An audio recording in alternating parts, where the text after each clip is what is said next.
시온 찬양대의 귀한 찬양 감사합니다. 오늘 예배하는 우리 사랑하는 주의 권속들에게 하나님의 놀라운 은혜와 축복이 함께하기를 바랍니다. 우리가 지난 주일에는 마태복음 20장을 통해서 기도의 값비싼 대가라는 제목 함께 나누었습니다.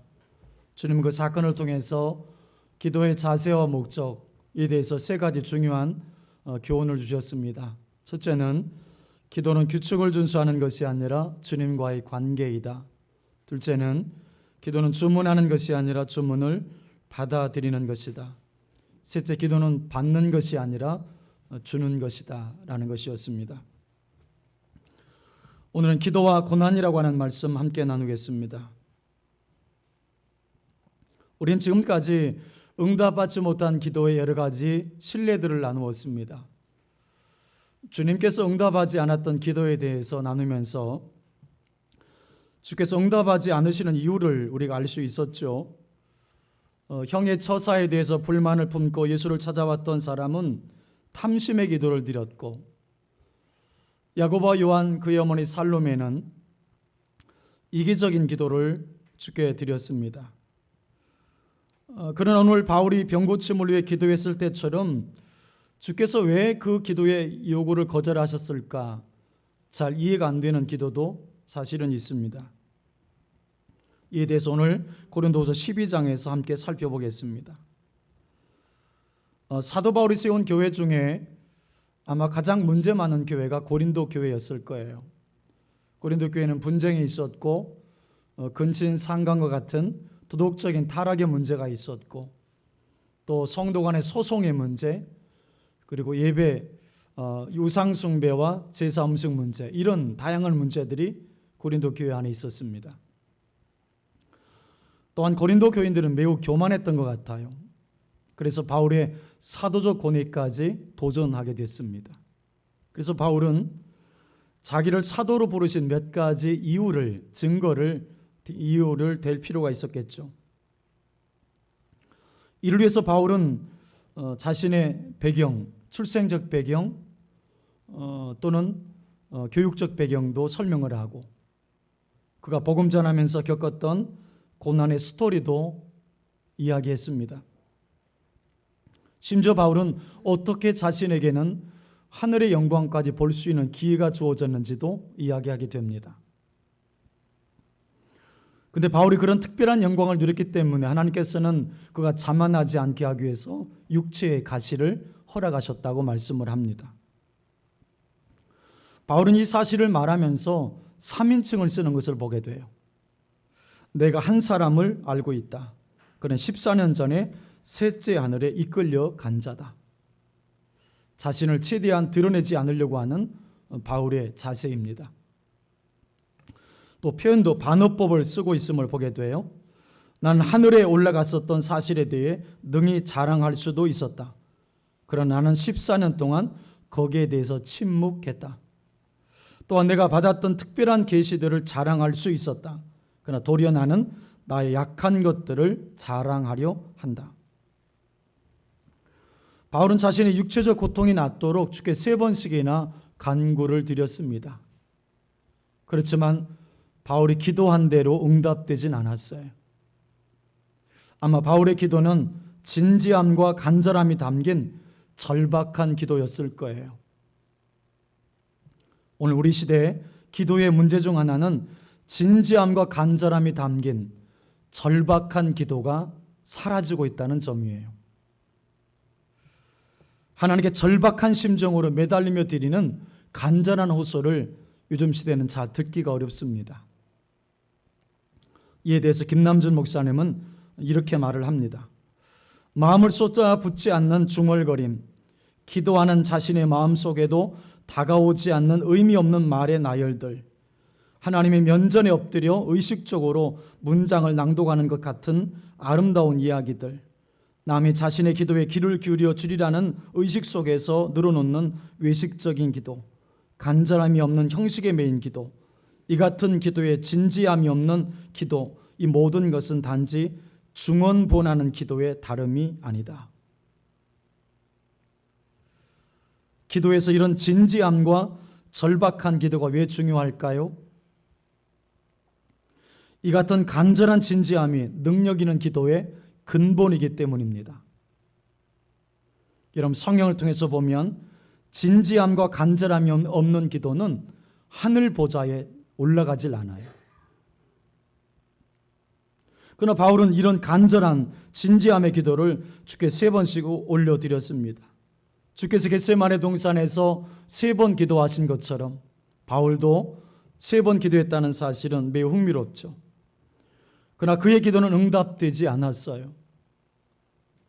만일 여러분이 생각하기에 기도 응답을 받을 만한 사람이 있다면 바울이라고 생각했을 것 같아요. 그런데 바울의 기도는 응답되지 않았어요. 하나님은 바울의 고통을 덜어주지 않으셨습니다. 대신에 그가 당하는 고난을 감당할 수 있도록 은혜를 더해 주셨어요. 이걸 통해 바울이 깨달은 바가 있습니다. 하나님께서 특별한 목적을 위해서 자기에게 고통을 허락하신다. 하나님께서 특별한 목적을 위해 자기에게 고통을 허락하신다. 오늘 응답받지 못한 바울의 기도를 통해서 중요한 몇 가지 교훈을 함께 배우기로 하겠습니다. 첫째는 고통에는 하나님의 목적이 있다. 고통에는 하나님의 목적이 있다. 우리가 바울의 경험에서 배우는 첫 번째 교훈은 우리가 당하는 고통에는 반드시 하나님의 목적이 있습니다. 물론 모든 고통이 하나님께서 주시는 것이라고 하는 의미는 아니죠. 때로는 우리는 육신의 병에 걸리게 됩니다.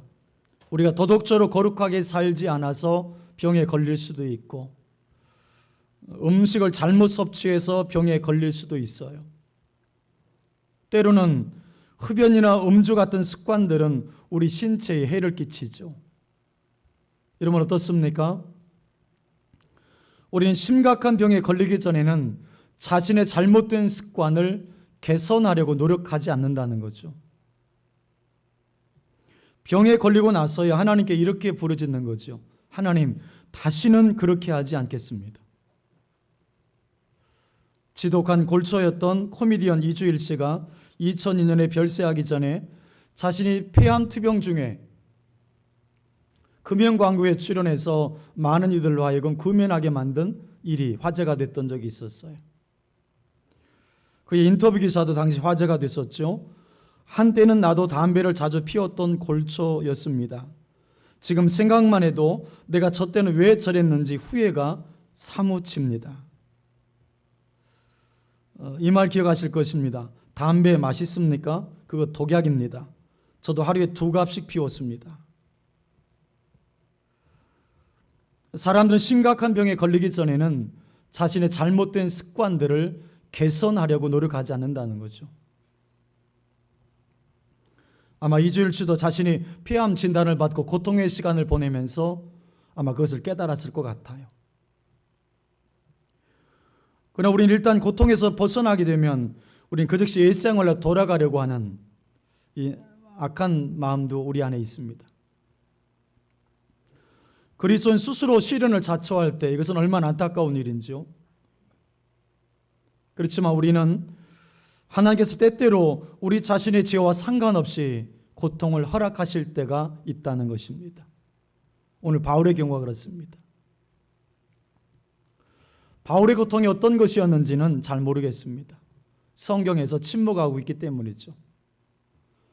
바울이 육체의 가시라고 표현한 것을 보면 육신적인 고통인 것은 분명해 보입니다.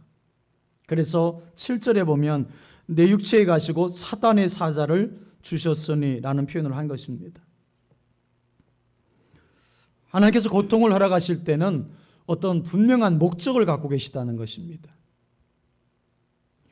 때로 하나님께서는 바로 잡아주기를 원하시고, 때는 온전케 하기를 원하시고, 때는 우리를 보호하기를 원하십니다.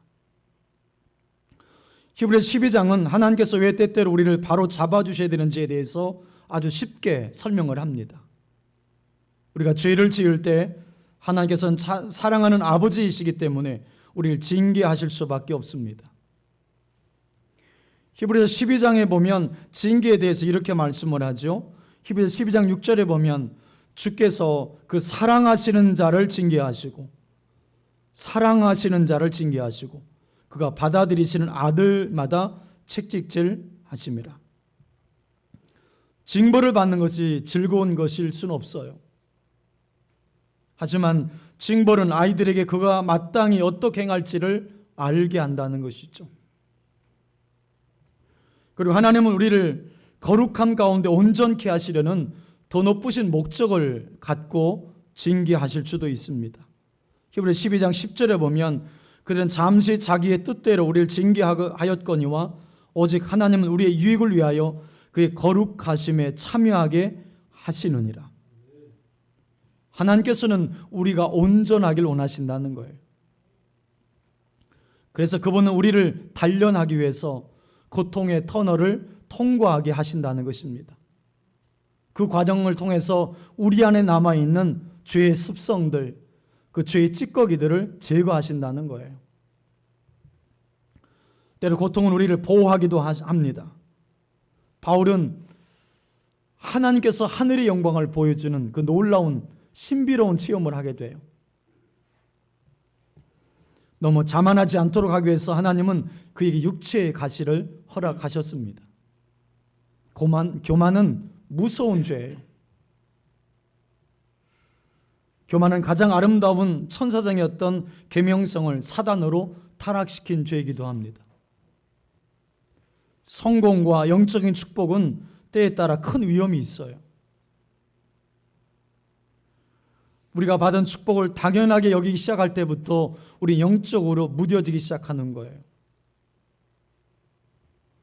지금 내가 누리고 있는 것, 지금 내가 소유하고 있는 것, 여러분 당연한 것이 아무것도 없습니다.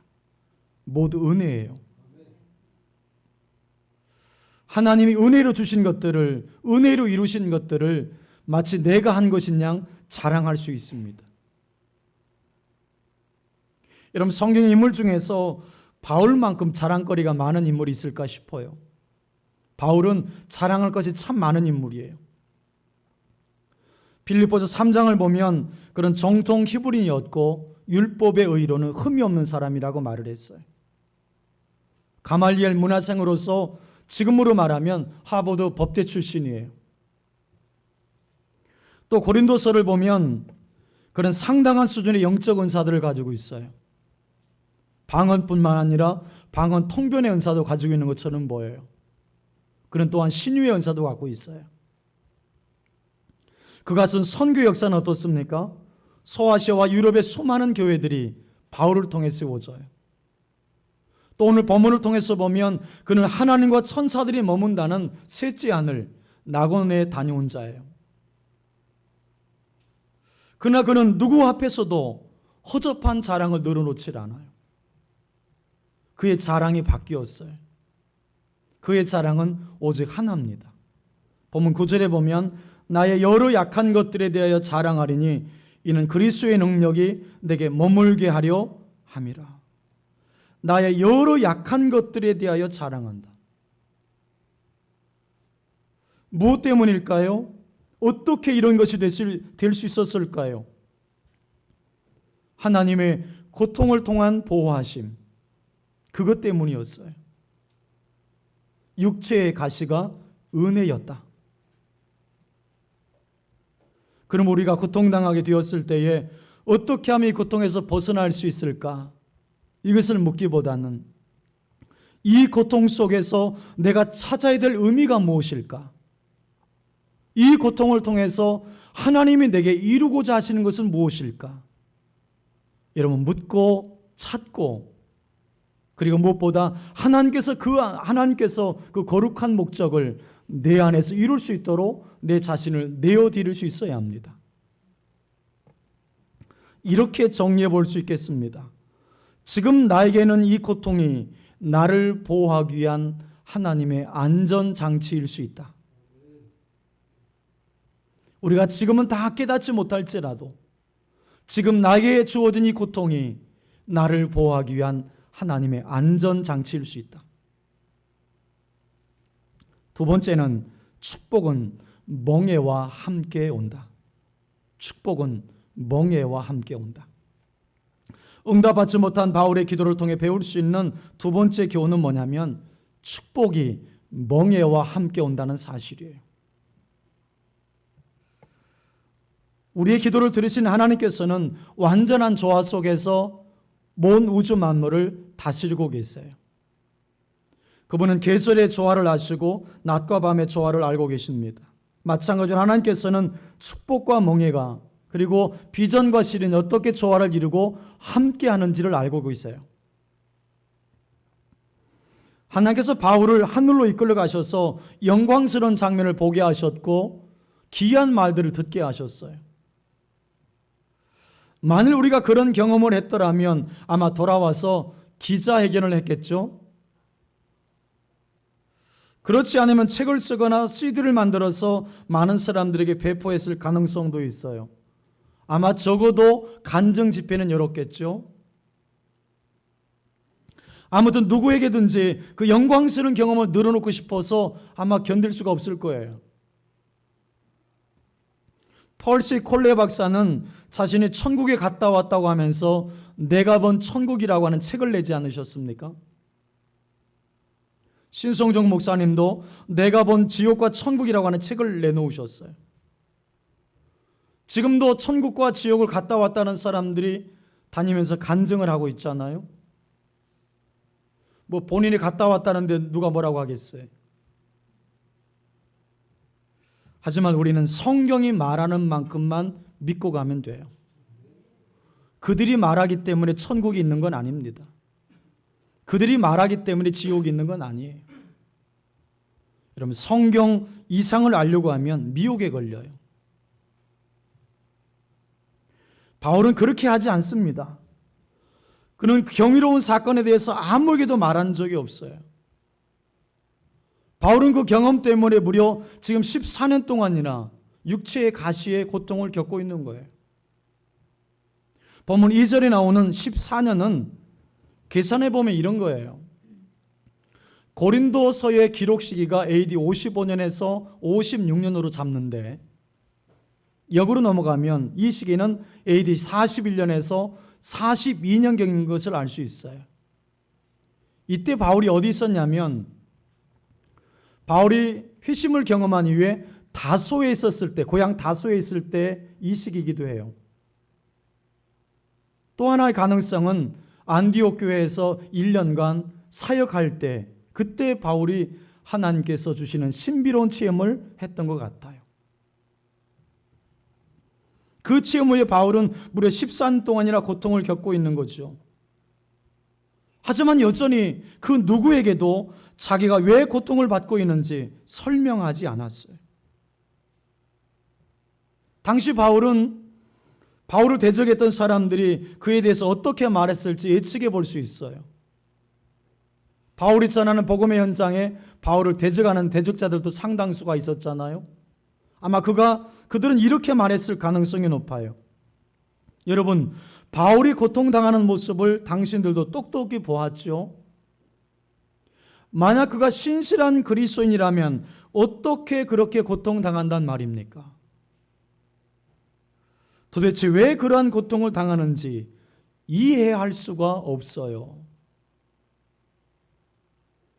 그들이 그렇게 공박하였을 때 바울이 이렇게 말할 수도 있었을 거예요. 이 고통은 내가 주님과 너무나도 가까이 있기 때문에 온 것이다. 나는 셋째 안을 나고네까지 다녀왔다. 너희들은 그러한 경험을 해본 적이 있느냐? 그러나 바울은 입을 굳게 다물었습니다. 그는 고린도 교인들에게 자신의 사도적 권위를 변호하기 전까지 누구에게도 이 말을 하지 않았어요. 하나님께서 우리에게 큰 축복을 주실 때는 멍에와 함께 주셔서 조화를 이루게 하십니다. 만일 하나님께서 우리 손에 넘치도록 복을 쏟아주신다면 우리가 넘어질 것을 그분은 알고 계세요. 그래서 주님은 내 손에 축복을 채워주시는 만큼 내 등에는 멍에를 지워주십니다. 축복은 멍에와 함께 온다. 이런 방법을 통해서 균형과 조화를 잡으시고 우리가 넘어지지 않도록 보호해 주시는 거예요. 우리가 주님을 신뢰할 수 있는 것은 주님은 멍에를 지우는 방법을 잘 알고 계시다는 거예요. 하나님은 내가 지을 수 있는 그 이상의 멍에를 지우시지 않습니다. 이것은 예수님께서 이 땅에 사역하실 때도 그 원리가 그대로 적용되었어요. 예수께서 요한에게 세례를 받으실 때의 장면을 기억해 보십시오. 요단강에서 세례를 받으시고 물 위로 쫙 이렇게 예수님이 올라오실 때 그분은 성령이 비둘기같이 내려오는 것을 보게 됐어요. 그리고 그때 하늘에서 음성도 들렸는데 이는 내 사랑하는 아들이요 내 기뻐하는 자라라는 하늘의 음성까지 들었습니다. 얼마나 영광스러운 체험이었는지요. 그러나 그 다음 구절은 바로 이렇게 기록하고 있습니다. 마태 4장 1절에 보면 그때 예수께서 성령에게 이끌려 마귀에게 시험을 받으러 광야로 가사. 주님의 영광스러운 세례의 축복은 마귀의 시험으로 이렇게 조화를 이루고 있는 거예요. 우리 모두는 한꺼번에 이런 식의 기도를 드릴 수 있습니다. 주여 내 몸의 병을 고쳐주십시오. 이 고통을 거두어 주십시오. 오늘 바울도 그렇게 기도했던 것 같아요. 하지만 하나님은 축복이 되도록 하기 위해서 고통을 남겨놓기로 결정하신 거예요. 그러면 하나님께서 내가 드린 기도대로 응답해 주지 않을 때 우린 결코 절망해서는 안 됩니다. 하나님이 나를 돌보지 않으신다라고 원망해서는 안 될 거예요. 고통에는 하나님의 목적이 있습니다. 또한 축복에는 반드시 멍에가 뒤따른다는 사실을 기억해야 합니다. 하나님은 당신의 자녀에게 당신의 복 때문에 넘어지지 않게 하시는 거예요. 축복은 멍에와 함께 옵니다. 셋째는 영적 축복은 육적 축복보다 위에 있습니다. 응답받지 못한 바울의 기도에서 배울 수 있는 세 번째 교훈은 영적인 축복이 육적 축복보다 훨씬 더 중요하다는 거예요. 물론 그것은 하나님께서 육체에 속한 것에 관심이 없으시다는 뜻은 아니에요. 주님은 십자가에서 우리 영혼은 물론이고 우리 몸까지 사셨어요. 그래서 주님도 우리 몸을 사랑하시고 우리 몸을 아끼십니다. 우리 몸이 안전하길 원하고 우리 몸이 강건하길 원하세요. 하지만 우리의 영적인 상태에 훨씬 더 많은 관심을 갖고 있으시다는 거예요. 영적인 축복들이 육적인 축복들보다 훨씬 더 중요합니다. 우리도 그런 마음을 가지고 있어야 돼요.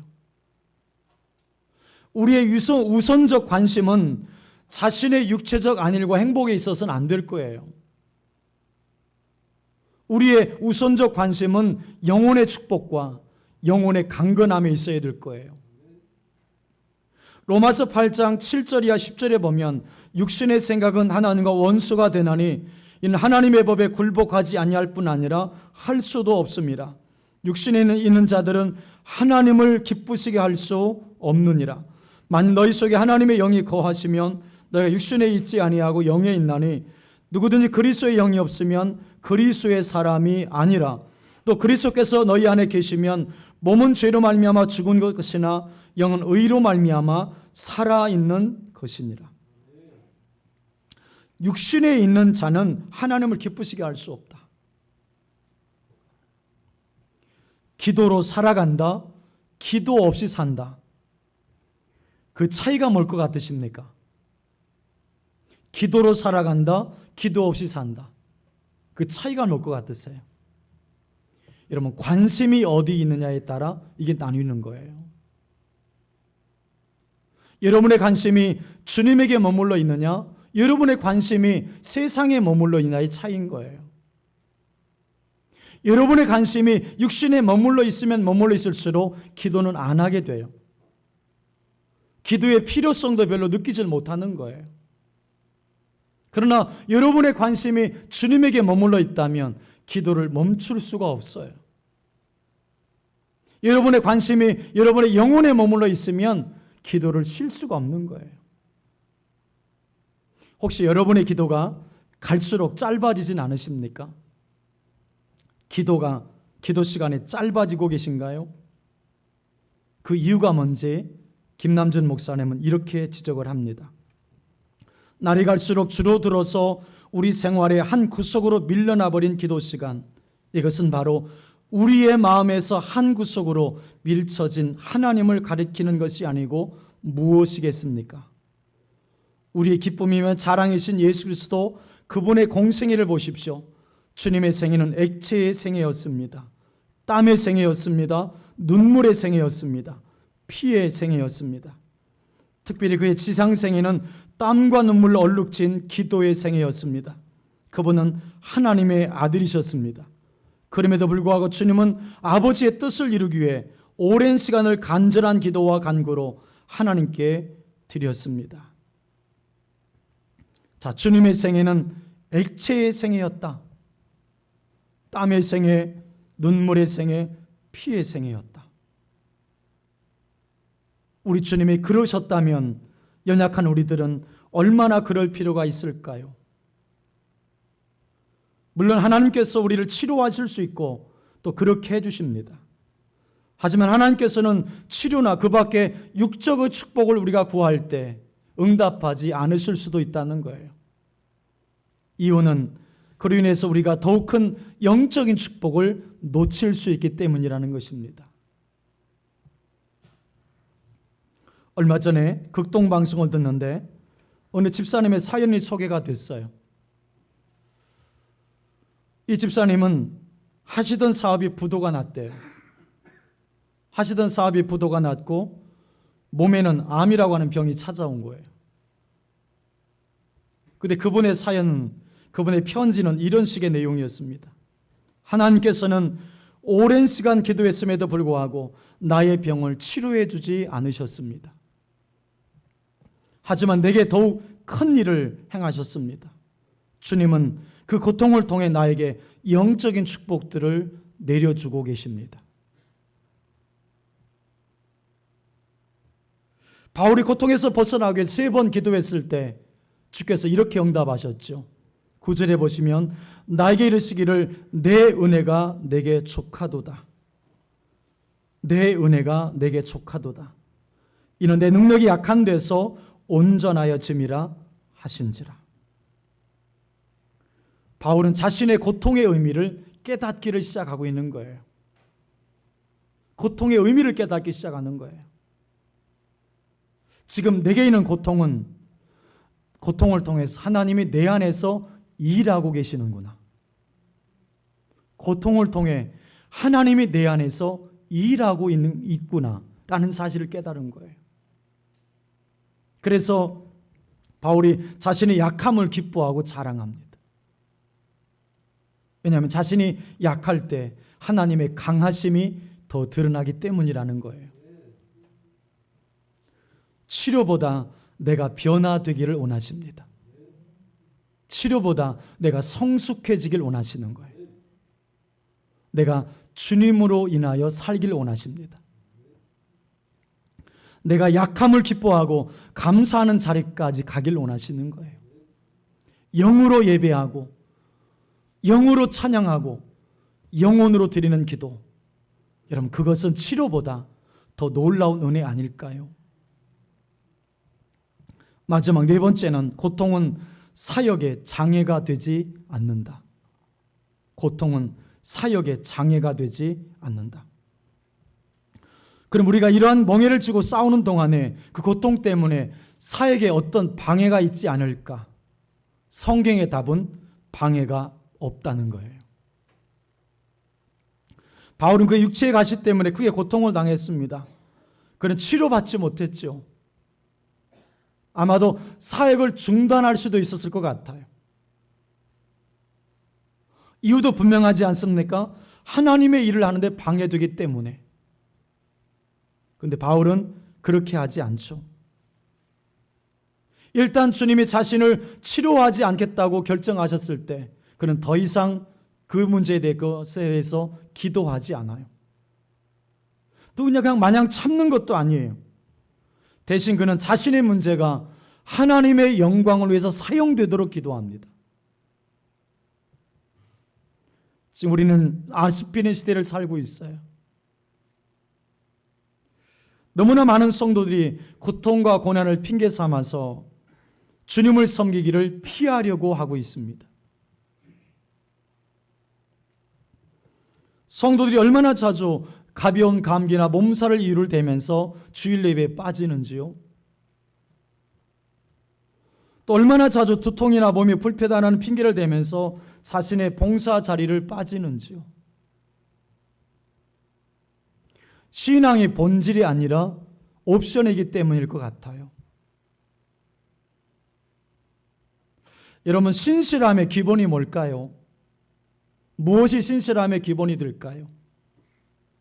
52주 동안 여러분의 봉사의 자리를 소중히 지켜내는 것입니다. 그게 신실함이에요. 여러분, 이 아침에 여러분 스스로에게 한번 질문해 보세요. 나에게 있어서 신앙이 무엇인가? 나에게 있어서 예수님은 어떤 분이신가? 여러분, 그것이 본질이고 생명이라면 우린 결단코 내 신앙의 자리, 봉사의 자리, 예배 자리를 지켜낼 수 있습니다. 인도 속담에 이런 말이 있어요. 무엇인가 하고 싶은 사람은 방법을 찾아내고 아무것도 하기 싫은 사람은 구실을 찾아낸다. 우린 자신의 고난을 책임을 전가하는 도구로 사용해서는 안 돼요. 역사는 그러한 고통 중에서도 그 고통에 굴하지 않고 하나님 앞에 더 효과적으로 쓰임받았던 성도들의 신뢰들로 가득 차 있습니다. 바울을 보십시오. 그는 수차례에 걸쳐서 매를 맞고 돌에 맞고 옥에 갇힘으로 몸이 많이 약해졌어요. 하지만 그는 핑계대지 아니하고 꾸준히 하나님을 섬겼습니다. 그 육체의 가시가 그의 선교 역사를 방해할 수 없었어요. 오히려 몸이 약했기 때문에 오히려 더 절박한 심정으로 하나님께 매달리면서 로마 선교까지 완성해냈습니다. 영국의 탁월한 설교가였던 찰스 스펄전, 켈빈 몰간, 이들은 역시 고통스러운 질병을 여러 가지 앓고 있었던 사람들이에요. 수많은 그리스도인들이 자신의 고통이 있었지만 그 고통이 사역을 방해할 수 없었다고 확증해주고 있다는 것입니다. 하나님께서 나의 기도를 들으시고 나의 질병을 치료해 주실 수도 있습니다. 그렇지만 그렇지 않을 때, 우리가 기도한 대로 응답되지 않을 때 우리는 포사이드의 말을 기억해 볼 필요가 있겠습니다. 고통이 없도록 기도하기보다 고통의 의미를 발견하도록 기도하는 것이 더욱 놀라운 일이다. 16세기 대표적인 종교개혁가였던 요한 칼빈은 걸어 다니는 병원이라고 할 정도로 온몸에 병이 있었어요. 그러나 그가 그 고통 중에 있었지만 종교개혁을 완성하는 데는 문제가 되지 않았습니다. 이뿐만 아니라 존 밀턴은 맹인이 되어서 신라곤이라고 하는 명작을 썼고, 존 버녀는 옥중에서 그 유명한 철로역정이라고 하는 명작을 남겼습니다. 자기들의 연약함 때문에 낙오되거나 실패하지 않았다는 것이죠. 오히려 그 주님을 의뢰함으로 더 강한 자가 되어서 주님의 유용한 도구가 될 수 있었다는 것입니다. 사랑하는 여러분, 오늘 여러분에게는 어떤 육체의 가시가 있으신가요? 오늘 여러분에게 있는 육체의 가시는 무엇입니까? 여러분, 그 육체의 가시로 말미암아서 여러분의 마음이 약해지고 낙심하는 것은 주님의 뜻이 아니에요. 지금 여러분 삶 가운데 주어져 있는 그 고통 속에서 나를 향하신 하나님의 뜻과 목적을 우리가 깨달을 수 있어야 하겠습니다. 여러분 기억하십시오. 하나님은 실수하지 않으십니다. 하나님은 결단코 성도의 고통을 낭비하지 않으세요. 바울의 고백을 한번 들어보십시오. 우리가 약할 때 하나님의 강하심이 드러납니다. 내가 약할 때 하나님을 의지하고 찾습니다. 내가 고통 중에 하나님을 절박한 심정으로 그분께 매달립니다. 그리고 내가 무엇을 조금이라도 이루었다면 모든 영광은 하나님께 돌립니다. 조지 휘필드의 말이 생각이 났어요. 나는 녹수로 없어지기보다 닳아서 없어지겠다. 나는 녹수로 없어지기보다 닳아서 없어지겠다. 여러분도 그러하십시오. 여러분, 서서히 초라하게 늙어가는 인생이 아니라 주님 앞에 치열하게 여러분 자신을 들여서 닳아서 없어지는 인생이 꼭 되십시오. 마지막으로 이런 기도로 마무리하고 싶습니다. 주여, 나의 병을 치료해 주지 않아도 감사합니다. 그 병을 통해 주님을 더 깊이 만나게 하시고 끝까지 주님이 쓰시기에 불편하지 않은 종으로 쓰임받아 오직 하나님께 영광만 돌리기를 원합니다.